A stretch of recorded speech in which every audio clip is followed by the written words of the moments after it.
Hello guys, আমরা এখন আছি সাতটিয়া মোজায়। এখানে অনেক সুন্দর কিছু পেঁপে গাছ আছে, দেখার মতো, দেখতে খুবই ভালো লাগলো। বললাম একটু আমাদের দর্শকদের দেখাই। খুবই ভালো লাগার পেঁপে গাছ। এই সম্বন্ধে আমাদের শুধু কাকা কিছু বলবে। বলেন কাকা। পেঁপে গাছ, পেঁপে তো খুব একটা সুন্দর একটা মানে ফল, মানে তরকারিতে খাওয়া যায়, পাকলে খাওয়া যায়, মানে খুব একটা সুষম একটা ফল। এই ফলটা সবসময় পাওয়া যায়।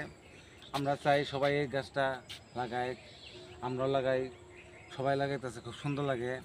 গ্যাস্ট্রিকের কাজও করে, কাজ করে, বিভিন্ন মানে ওষুধি জাতীয় কাজ আর কি।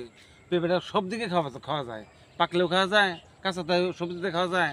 খুব ভালো একটা জিনিস এটা, সবাই খাবেন। আশা করি সবাই সুস্থ থাকবেন, ভালো থাকবেন। শুভ সকাল। শুভ সকাল। যাই হোক, শুধু কাকার কথা আমার ভালো লাগলো। যদি আপনাদেরও ভালো লাগে, আমাদের একটু কমেন্ট বা সাবস্ক্রাইব করে দেবেন, বা জানাবেন কেমন হলো আমাদের এই ভিডিওটা। একটু মাঝে মধ্যে আপনারা জানাবেন। ওকে, বাই।